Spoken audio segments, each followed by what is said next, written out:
Hello, computer. Just use the keyboard.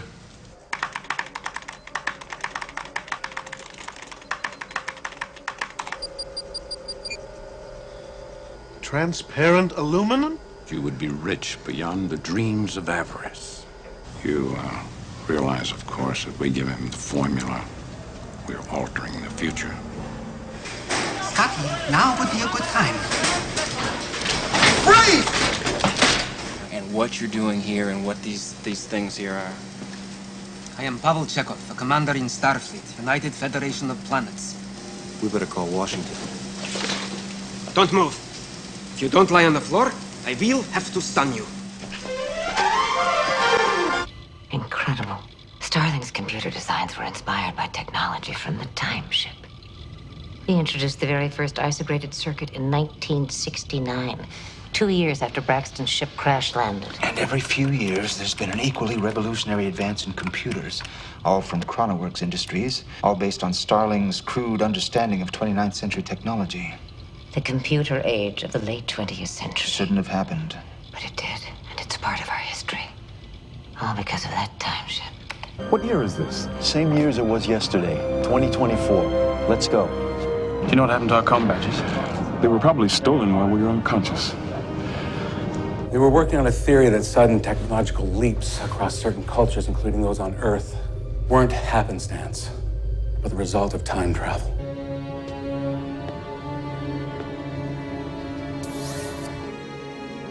I do not believe any of these items belong to you, Professor. Why have you stolen these objects? You see, in the century I come from, they haven't even been invented yet. But this vessel? Oh, this is a time pod, and it is from the 26th century. At least, that's what the poor fellow said. You see, he decided to travel back to the 22nd century. That's my time. And he had the misfortune of meeting me. Then you are not an historian. More of an inventor. Up till a few weeks ago, a dismally unsuccessful one. I was quite content with the notion of returning with these trinkets. I'd invent about one a year. If the auto timer is programmed the way I think it is, in about 2 minutes, we should be on our way back to a place called New Jersey. That weapon was working yesterday. He is not from the future. He is from the past. I've got to get back. I don't belong here. No!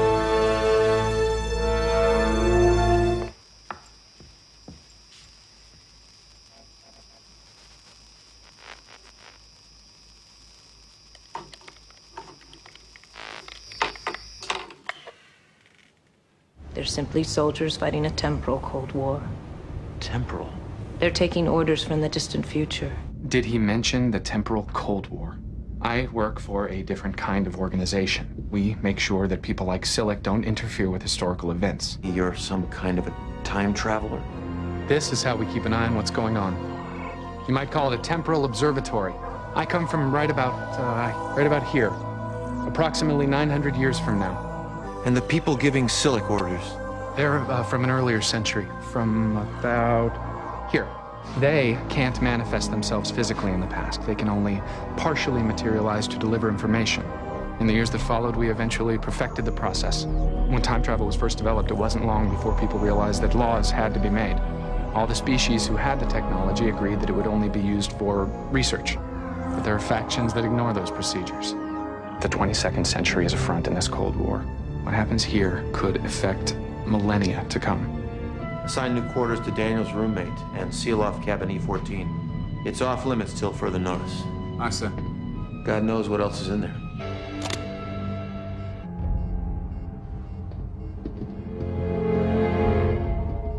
All those vessels were called Enterprise. There she is. I love a good peep show. That's our ship, the Enterprise.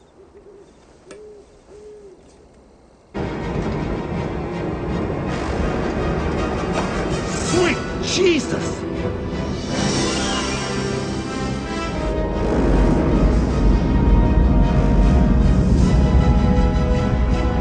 Rather than quoting Dr. Cochrane, I think we should listen to his own words from the dedication ceremony for the Warp 5 complex 32 years ago. On this site, a powerful engine will be built. An engine that will someday help us to travel 100 times faster than we can today. This engine will let us go boldly, where no man has gone before. All those vessels were called Enterprise. But I couldn't put my finger on it until I found the speech Zephram Cochrane made 89 years ago. He was giving a commencement address at Princeton when he started to talk about what really happened during first contact.